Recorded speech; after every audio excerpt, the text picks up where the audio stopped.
بسم اللہ الرحمن الرحیم۔ السلام علیکم۔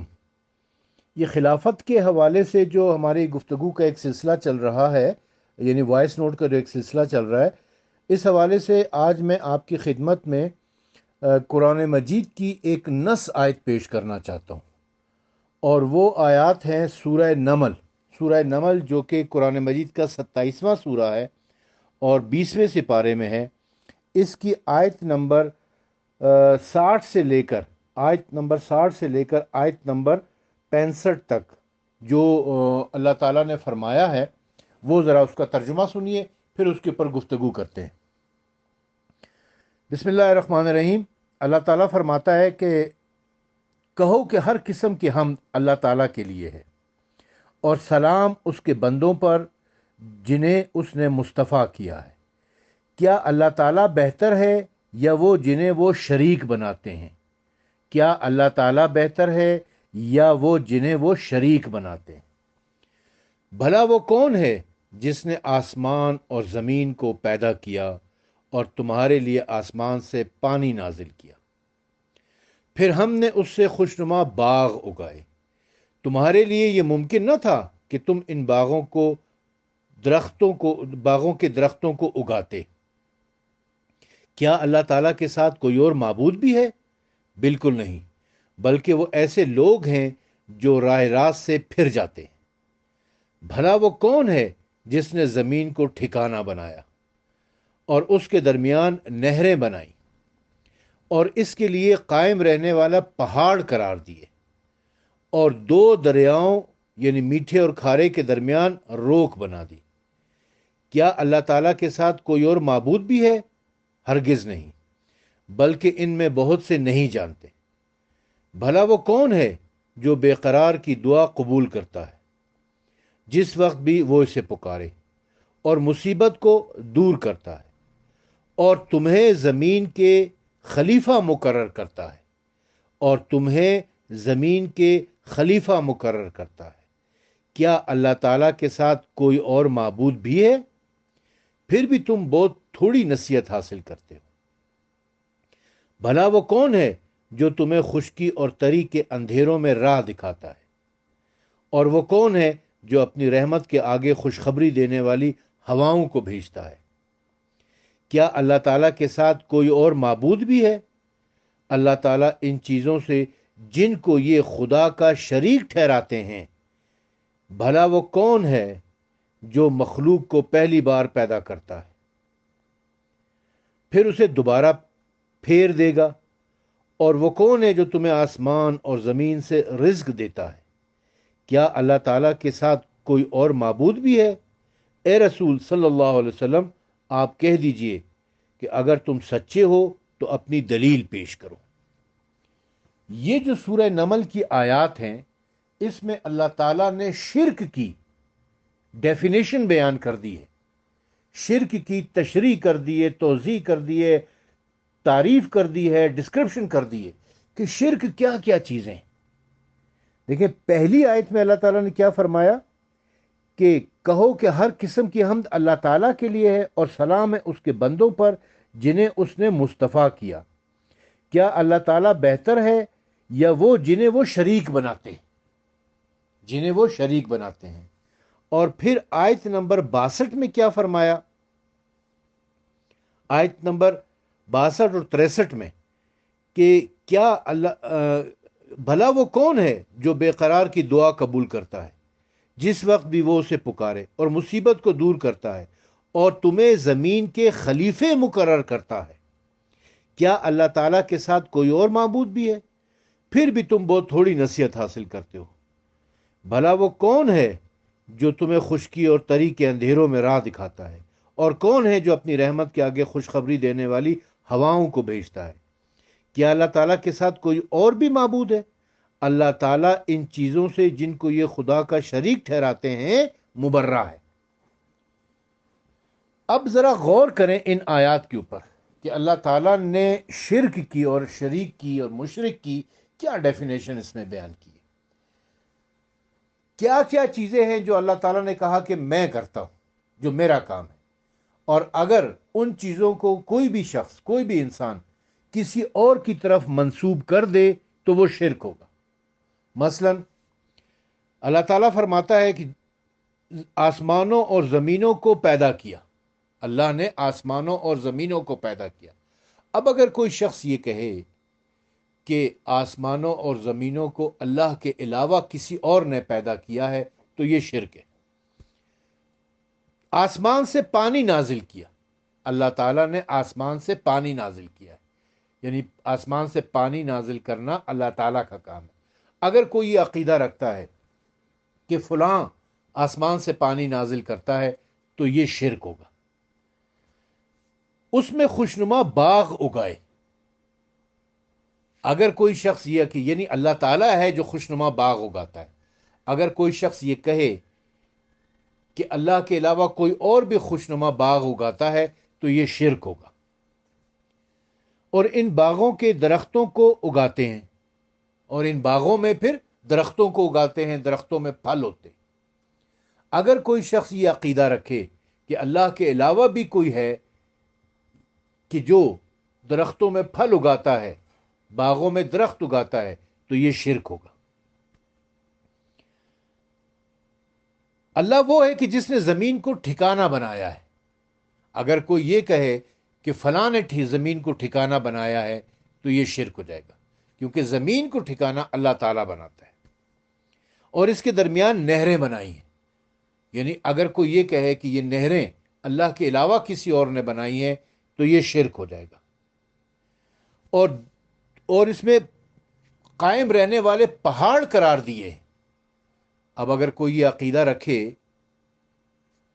کہ پہاڑ اللہ کے علاوہ کسی اور نے بنائے ہیں، کسی اور نے قرار دیے ہیں، تو یہ شرعاً شرک ہو جائے گا۔ اور دو دریاؤں کے درمیان، یعنی میٹھے اور کھارے پانی کے درمیان جو ہے نا، ایک روک بنا دیے، ایک حد فاصل بنا دیے۔ اب اگر کوئی یہ عقیدہ رکھے کہ اللہ کے علاوہ کوئی اور ہے جس نے ان پہاڑوں کے ان دریاؤں کے درمیان روک بنا رکھی ہے تو یہ شرک ہے۔ بھلا وہ کون ہے جو بے قرار کی دعا قبول کرتا ہے؟ اب اگر کوئی یہ عقیدہ رکھے کہ اللہ کے علاوہ بھی کوئی دعا قبول کرتا ہے تو یہ شرک ہو جائے گا۔ بھلا وہ کون ہے جو مصیبت کو دور کرتا ہے؟ اگر کوئی یہ عقیدہ رکھے کہ اللہ کے علاوہ کوئی اور بھی ہے جو مصیبت کو دور کرتا ہے تو یہ شرک ہو جائے گا۔ اور تمہیں زمین میں خلیفے مقرر کرتا ہے، یعنی خلیفہ مقرر کرنا اللہ تعالیٰ کا کام ہے۔ اب اگر کوئی یہ عقیدہ رکھے کہ اللہ کے علاوہ بھی کوئی خلیفہ بنا سکتا ہے، یا اللہ کے علاوہ بھی کسی نے خلیفہ بنایا ہے، تو یہ شرک ہو جائے گا۔ یہ بڑی غور طلب بات ہے کہ خلیفہ بنانا اللہ تعالیٰ کا کام ہے۔ اس سے پہلے میں اپنے ایک وائس نوٹ میں اور بھی بتا چکا ہوں کہ سورہ بقرہ کی آیت نمبر 30 میں اللہ تعالیٰ نے فرمایا کہ میں نے آدم کو زمین پہ خلیفہ بنایا ہے، انی جاعل فی الارض خلیفہ۔ سورہ سوات میں اللہ تعالیٰ نے فرمایا کہ ہم نے داؤد کو خلیفہ بنایا ہے، اور حضرت ہارون علیہ السلام کو جو خلیفہ بنایا ہے حضرت موسیٰ علیہ السلام کی ریکمنڈیشن کے اوپر، وہ بھی اللہ تعالیٰ نے بنایا تھا۔ یہاں پر تو اللہ تعالیٰ نے یہ بھی کہہ دیا ہے کہ اگر کوئی شخص یہ عقیدہ رکھے کہ اللہ کے علاوہ کوئی خلیفہ بناتا ہے تو وہ شرک ہو جائے گا، یا اگر کسی نے اللہ کے علاوہ کسی شخص کو خلیفہ بنایا ہے تو یہ شرک ہو جائے گا، اور اگر اس خلیفہ کے اوپر کسی نے ایمان رکھا ہے تو یہ شرک ہو جائے گا۔ یہ ہے شرک کی ڈیفینیشن۔ پھر آگے اللہ تعالیٰ فرماتا ہے کہ کون ہے جو خشکی اور تری کے اندھیروں میں راہ دکھاتا ہے؟ یعنی خشکی اور تری کے اندھیروں میں راہ دکھانا اللہ ہے جو راہ دکھاتا ہے۔ اگر کوئی شخص یہ کہے کہ جی اللہ کے علاوہ کوئی راہ دکھاتا ہے تو یہ شرک ہو جائے گا۔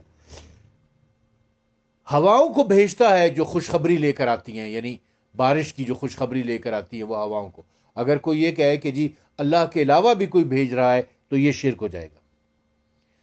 اور اسی آیت کے آخر میں، یعنی آیت نمبر 63 کے آخر میں فرمایا کہ اللہ تعالیٰ ان چیزوں کو جن کو یہ خدا کا شریک ٹھہراتے ہیں، یعنی اگر اللہ کے علاوہ ان ساری باتوں میں سے کوئی یہ کہہ دے کہ زمین اور آسمان سے رزق دینا، انسان کا پیدا کرنا، پھر دوبارہ مرنے کے بعد پیدا کرنا، آسمان اور زمین کا پیدا کرنا، آسمان سے پانی برسانا، باغات لگانا، پھل اگانا، پہاڑوں کو قرار دینا، یہ سارے کام اللہ تعالیٰ کے ہیں۔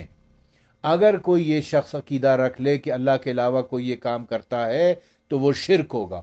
اور اس میں جو خاص بات اللہ تعالیٰ نے کی وہ یہ ہے کہ اگر کوئی یہ شخص سمجھے کہ زمین پر خلیفہ مقرر کرنا کسی اور کا کام ہے اللہ کے علاوہ تو یہ شرک ہوگا۔ تو اب ہم دیکھتے ہیں کہ کیا زمین پر اللہ کے علاوہ لوگوں نے خلیفہ بنائے ہیں یا نہیں بنائے ہیں؟ یعنی خلیفہ بنانا تو اللہ تعالیٰ کا کام ہو گیا۔ قرآن مجید سورہ نمل کی ان آیات سے تو ہمیں یہی پتہ چلتا ہے کہ خلیفہ بنانا اللہ تعالیٰ کا کام ہے۔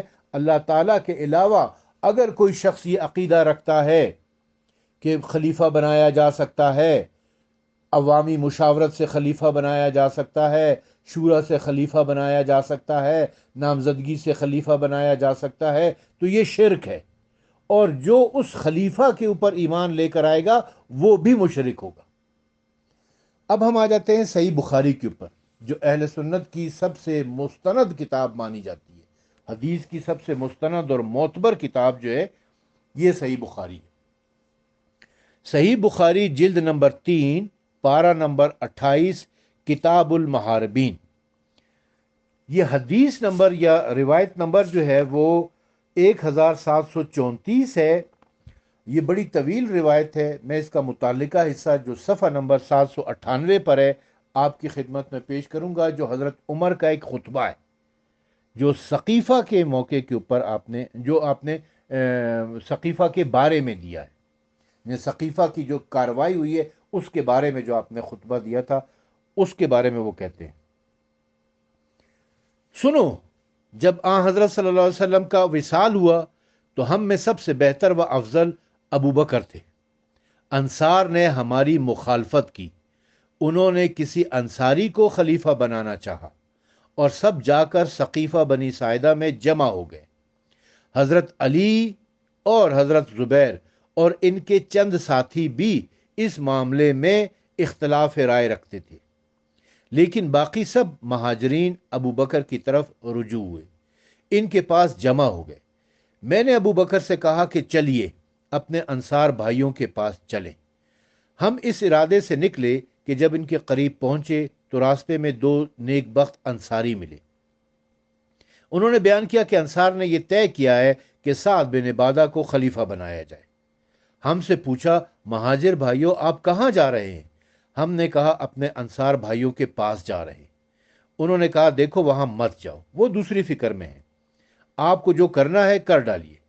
لیکن میں نے کہا کہ خدا کی قسم ہم تو ضرور ان کے پاس جائیں گے۔ آخر ہم گئے، دیکھا تو انصاریوں میں سے ایک شخص کپڑا لپیٹے بیٹھا ہے۔ میں نے پوچھا یہ کون شخص ہے؟ لوگوں نے کہا کہ سعد بن عبادہ خزرج قبیلے کے سردار ہیں۔ میں نے پوچھا کیا حال ہے؟ انہوں نے کہا کہ انہیں بخار آ رہا ہے۔ چنانچہ تھوڑی دیر ہم وہاں بیٹھے، اتنے میں ان کے خطیب نے تشہد پڑھا اور کما حقہ اللہ تعالیٰ کی حمد و ثنا کی، پھر کہنے لگا، اما بعد، ہم لوگ انصار اللہ ہیں اور اسلام کی فوج ہیں، اور مہاجرین حضرات اپنی ایک قلیل جماعت ہیں۔ آپ کی یہ چھوٹی سی جماعت اپنی قوم قریش سے نکل کر ہم لوگوں میں آ رہی ہے۔ آپ لوگ یہ چاہتے ہیں کہ ہماری بیخکنی کریں اور ہمیں خلافت سے محروم کر کے آپ خلیفہ بن بیٹھے۔ یہ نہیں ہو سکتا۔ جب خطیب سنا چکا تو میں نے گفتگو کرنا چاہی۔ میں نے ایک عمدہ تقریر اپنے ذہن میں تیار کر رکھی تھی۔ میں نے چاہا کہ ابو بکر کی بات کرنے سے قبل ہی اسے شروع کر دوں اور انصار کی تقریر سے جو ابو بکر کو غصہ پیدا ہوا ہے اسے دور کر دوں۔ جب میں نے بات کرنے کا ارادہ کیا تو حضرت ابو بکر نے فرمایا، ذرا ٹھہریے۔ میں نے اس لیے کہ وہ ناراض نہ ہو خاموش ہو گیا۔ آخر انہی نے تقریر شروع کی اور خدا کی قسم وہ میرے مقابلے میں متحمل مزاج اور باوقار آدمی تھے۔ چنانچہ جو بات میں خود کہنا چاہتا تھا وہی بات بلکہ اس سے عمدہ بات انہوں نے موقع پر کہہ دی۔ پھر خاموش ہو کر ابو بکر کی تقریر کا خلاصہ یہ تھا کہ انصار بھائیوں، آپ نے جو اپنی فضیلت و بزرگی بیان کی اس کے آپ واقعی مستحق ہیں اور آپ کی باتیں صحیح ہیں، مگر خلافت قریش کے سوا اور کسی خاندان کے لیے نہیں، کیونکہ قریش ازروع حسب و نسب تمام عرب اقوام میں بڑھ چڑھ کر ہیں۔ اب آپ لوگ ان دو اشخاص میں سے کسی سے بیعت کر لیجیے۔ ابو بکر نے میرا یعنی عمر کا اور ابو عبیدہ بن جراح کا ہاتھ پکڑ کے سامنے کر دیا۔ حضرت ابو بکر اس وقت ہمارے درمیان میں بیٹھے ہوئے تھے۔ مجھے حضرت ابو بکر کی کوئی بات نہیں معلوم ہوئی مگر یہی بات کہ خدا کی قسم آگے بڑھ کر بلا مقصود میری گردن مار دیتے تو یہ مجھے اس سے زیادہ پسند تھا کہ میں ان لوگوں کا امیر بنوں جبکہ حضرت ابو بکر خود موجود ہوں۔ میرا اب تک یہی خیال ہے۔ یہ اور بات ہے کہ مرتے وقت میرا نفس مجھے بہکا دے اور میرا نظر یہ کچھ اور ہو جائے جو اب موجود نہیں ہے۔ بعد ازاں انصار میں سے ایک شخص نے کہا کہ سنیے، میں وہ لکڑی ہوں جس سے اونٹ اپنا بدن رگڑ کر کھجلی کی تکلیف رفع کرتے ہیں، اور میں وہ باڑ ہوں جو درخت کے گرد لگائی جاتی ہے۔ میں ایک بہترین رائے دیتا ہوں، دو امیر بنائے جائیں، ایک ہماری قوم کا اور ایک قریش کا۔ اس پر بہت غور ہونے لگا۔ مجھے اندیشہ ہوا کہیں مسلمانوں میں پھوٹ پڑ جائے۔ آخر میں کہہ اٹھا، حضرت ابو بکر اپنا ہاتھ بڑھائیے، اور مہاجرین نے بھی جتنے وہاں موجود تھے انہوں نے بیعت کر لی۔ پھر انصار نے بھی بیعت کر لی۔ بعد ازاں ہم سعد بن عبادہ کی طرف بڑھے، انہوں نے بیعت نہ کی۔ ایک انصاری شخص کہنے لگا، آپ نے سعد بن عبادہ کا خون کر ڈالا۔ میں نے کہا، اللہ اس کا خون کرے۔ حضرت عمر اس خطبے میں یہ بھی فرمایا کہ اس وقت ہمیں ابو بکر کی خلافت سے زیادہ کوئی چیز ضروری معلوم نہیں ہوئی، کیونکہ ہمیں یہ اندیشہ ہوا کہ اگر ہم لوگوں سے زیادہ جدا رہیں اور ابھی انہوں نے کسی کی بیعت نہ کی ہو اور کسی دوسرے شخص سے بیعت کر لیں تو معاملہ دو صورتوں سے خالی نہیں ہوتا۔ یا تو ہم بھی جبرن بغیر مرضی کے اسی سے بیعت کر لیتے جو ہمیشہ کے لیے ایک مصیبت رہتی، یا لوگوں کی مخالفت کرتے، اس دوسری شکل میں فساد پیدا ہوتا۔ لہذا سنو، اب نتیجہ کہتا ہوں، جو شخص کسی سے بغیر سوچے سمجھے اور مسلمانوں سے صلاح و مشورہ کیے بغیر بیعت کر لے تو دوسرے لوگ بیعت کرنے والے کی پیروی نہ کریں اور نہ اس کی جس سے بیعت کی گئی ہے، کیونکہ دونوں اپنی جان گنوائیں گے۔ یہ وہ خطبہ ہے جو صحیح بخاری میں جلد نمبر 3 کتاب المعاربین پارہ نمبر 28 میں۔ اس خطبے کو آپ دوبارہ سنیں، آپ کو صاف پتہ چلے گا کہ خلافت کے لیے سقیفہ بنی ساعدہ میں کیا مینیپولیشن ہوئی ہے، کیا سازش ہوئی ہے۔ انصار اپنا خلیفہ بنانا چاہ رہے تھے، مہاجرین اپنا خلیفہ بنانا چاہ رہے تھے۔ وہ اپنے دلائل دے رہے تھے، یہ اپنے دلائل دے رہے تھے۔ یعنی اللہ تعالیٰ کا کہیں ذکر ہی نہیں ہے بیچ میں۔ او بھائی، قرآن مجید نے کوئی آپ کو راستہ بتایا ہے کہ خلیفہ کس طرح منتخب کرنا ہے؟ کیا اللہ نے کسی کو خلیفہ نہیں بنایا؟ کیا رسول اللہ نے کسی کو خلیفہ نہیں بنایا؟ آپ کو یہ ڈر ہو رہا ہے کہ مسلمان آپس میں لڑ پڑیں گے، فتنہ پھوٹ جائے گا۔ کیا اللہ کو اس بات کا ادراک نہیں تھا؟ کیا رسول اکرم صلی اللہ علیہ وسلم کو اس بات کا ادراک نہیں تھا کہ مسلمانوں میں پھوٹ پڑ جائے گی؟ حیرت ہے کہ اللہ نے کسی کو خلیفہ نہیں بنایا، معاذ اللہ ثم معاذ اللہ۔ حیرت ہے کہ رسول اللہ صلی اللہ علیہ وسلم نے کسی کو خلیفہ نہیں بنایا، معاذ اللہ ثم معاذ اللہ۔ حضرت ابو بکر، حضرت عمر اور ابو عبیدہ بن جراح کو زیادہ فکر ہے، سعد بن عبادہ اور انصار کو زیادہ فکر ہے کہ وہ جنازہ رسول کو بے گور و کفن چھوڑ کے چلے جاتے ہیں، ان کی تدفین میں شریک ہی نہیں ہوتے، غسل و کفن میں شریک ہی نہیں ہوتے، اور جا کر خلافت کے معاملے میں بندر بانٹ کرتے ہیں اور محاذرائی کرتے ہیں ایک دوسرے کے ساتھ۔ صریحاً قرآن مجید کی خلاف ورزی ہے۔ ابھی میں نے سورہ نمل کی آیت پیش کی کہ جو شخص کسی اور کو اللہ کے بنائے ہوئے خلیفہ کے علاوہ کسی اور کو خلیفہ بنائے گا، یہ شرک ہے۔ یہ سقیفہ کی جتنی بھی کاروائی ہے سب مشرکانہ کاروائی ہے۔ قرآن یہ کہہ رہا ہے، سورہ نمل کی آیت نمبر 62 یہ کہہ رہی ہے کہ خلیفہ صرف اللہ بناتا ہے، اللہ کے علاوہ اگر کوئی خلیفہ بنا رہا ہے تو وہ شرک کر رہا ہے۔ تو جو لوگ بھی ان کو خلیفہ مانیں گے وہ یقیناً قرآن مجید کی اس آیت کے مطابق شرک میں مبتلا ہو جائیں گے، مشرک ہو جائیں گے۔ اچھا، صرف یہ نہیں، صحیح بخاری کی ایک اور روایت میں آپ کی خدمت میں پیش کروں۔ صحیح بخاری جلد نمبر 3 پارہ نمبر 29 کتاب الاحکام، حدیث نمبر 2087، اس میں کیا فرما رہے ہیں کہ حضرت عبداللہ ابن عمر کہتے ہیں کہ جب حضرت عمر زخمی ہوئے تو ان سے کہا گیا آپ کسی کو خلیفہ متعین نہیں کر جاتے؟ انہوں نے کہا اگر میں کسی کو خلیفہ متعین کر جاؤں تو یہ بھی ممکن ہے کہ جو شخص مجھ سے بہتر تھے یعنی ابو بکر خلیفہ متعین کر گئے تھے، اور اگر میں کسی کو خلیفہ متعین نہ کروں تو حضرت صلی اللہ علیہ وسلم نے کسی کو خلیفہ نہیں بنا کے گئے جو مجھ سے بہتر تھے۔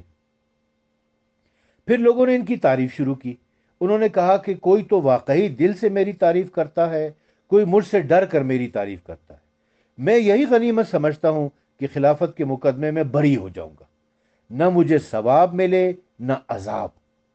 میں نے خلافت کا بوجھ اپنی زندگی بھر اٹھایا، اب مرتے وقت یہ بوجھ میں اپنی گردن پر نہیں اٹھانا چاہتا۔ ذرا غور کریں ان الفاظ کے اوپر کہ عبداللہ ابن عمر اپنے والد سے کہہ رہے ہیں کہ آپ کسی کو اپنا خلیفہ کیوں مقرر نہیں کرتے، اور وہ جواباً کہہ رہے ہیں کہ اگر میں خلیفہ مقرر کر دوں تو جو مجھ سے بہتر تھا ابو بکر اس نے خلیفہ مقرر کیا، یعنی مجھے خلیفہ مقرر کیا۔ ابو بکر کو کس نے یہ اختیار دیا تھا کہ وہ خلیفہ مقرر کرے؟ قرآن مجید سورہ نمل تو یہ کہہ رہے کہ خلیفہ مقرر کرنا شرک ہے، خلیفہ مقرر کرنا تو اللہ کا کام ہے۔ پھر وہ یہ بھی کہہ رہے ہیں کہ اگر میں کسی کو خلیفہ نہ بناؤں تو حضرت صلی اللہ علیہ وسلم جو مجھ سے بہتر تھے انہوں نے کسی کو خلیفہ نہیں بنایا، معاذ اللہ ثم معاذ اللہ۔ ہم کتنی حدیثیں بیان کر چکے ہیں کہ رسول اکرم صلی اللہ علیہ وسلم نے علی علیہ السلام کو خلیفہ بنایا، اور ساری حدیثیں اہل سنت کی کتابوں سے ہم نے بیان کی ہیں۔ اہل سنت کی کتابوں سے بیان کیا ہے کہ رسول اکرم صلی اللہ علیہ وسلم نے بارہا علی علیہ السلام کو خلیفہ بنایا تھا، اور یہ کہہ رہے کہ رسول اللہ نے کسی کو خلیفہ نہیں بنایا، یعنی یہ تو رسول اللہ کے اوپر بھی ایک بہتان ہے، رسول اللہ کے اوپر بھی معاذ اللہ ایک تہمت ہے۔ پھر آگے وہ یہ کہتے ہیں کہ خلافت کے معاملے میں بری ہونا چاہتا ہوں کہ نہ مجھے ثواب ملے نہ عذاب، یعنی وہ یہ کہہ رہے ہیں بٹوین دا لائنز، حضرت عمر یہ کہہ رہے ہیں کہ اگر ان دونوں میں سے ایک کام جو ہے وہ ثواب کا ہے اور ایک کام جو ہے وہ عذاب کا ہے، یا تو خلیفہ مقرر کر دینا ثواب ہے یا خلیفہ مقرر نہ کرنا ثواب ہے، یا تو کسی کو خلیفہ نہ بنانا ثواب ہے یا کسی کو خلیفہ بنا دینا عذاب ہے۔ اگر ہم یہ کہیں کہ معاذ اللہ یہ بات ان کی صحیح ہے، یعنی حضرت عمر یہ کہتے ہیں کہ جی خلیفہ مقرر کرنا ثواب تھا، تو حضرت ابو بکر کو تو ثواب ملے گا، لیکن رسول اللہ نے اپنا خلیفہ مقرر نہیں کیا، اس روایت سے ہمیں یہ پتہ چلتا ہے، تو کیا معاذ اللہ ثم معاذ اللہ ثم معاذ اللہ رسول اللہ کو عذاب ملے گا؟ اگر ہم یہ کہیں کہ جو خلیفہ مقرر نہ کرنا باعث ثواب ہے تو رسول اکرم صلی اللہ علیہ وسلم کو تو ثواب ملے گا، لیکن جس نے خلیفہ مقرر کیا یعنی حضرت ابو بکر نے جو خلیفہ مقرر کیا حضرت عمر کو، وہ باعث عذاب ہوگا۔ پھر اب دونوں میں سے ایک بات تو ماننی پڑے گی، یہ آپ کی مرضی ہے کہ آپ دونوں میں سے کون سی بات مانتے ہیں، لیکن ہم اتنا کہیں گے کہ صحیح بخاری کی ان دونوں روایات سے صاف طور پر یہ پتہ چل جاتا ہے کہ حضرت ابو بکر نے حضرت عمر کو خلیفہ بنایا، اور سقیفہ میں حضرت عمر نے حضرت ابو بکر کو خلیفہ بنایا تھا۔ سقیفہ کی کاروائی کو آپ دوبارہ دیکھیں، میں اس کا پیج کی پکچر بنا کر آپ کو سینڈ کر رہا ہوں کہ حضرت ابو بکر کو خلیفہ حضرت عمر نے بنایا ہے۔ وہ پہلے سے پلاننگ تھی، پہلے سے انہوں نے ایک تقریر تیار کر رکھی تھی۔ حضرت عمر نے خود کہتے ہیں کہ میں نے ایک تقریر اپنے ذہن میں تیار کر رکھی تھی، اس سے اچھی تقریر حضرت ابو بکر نے تیار کر رکھی تھی، یعنی دونوں پہلے سے تیاری کر آئے ہوئے تھے مکمل کہ کس کو خلیفہ بنانا ہے، اور یہ تینوں ابو عبیدہ بن جراح بھی ان میں شامل ہیں، اور انہوں نے ایک پلاننگ کے تحت حضرت عمر نے حضرت ابو بکر کا ہاتھ آگے کر کے ان کے ہاتھ کے اوپر بیعت کر لی، ان کو خلیفہ بنا دیا، اور جب حضرت ابو بکر فوت ہونے لگے تو انہوں نے حضرت عمر کو خلیفہ بنا دیا۔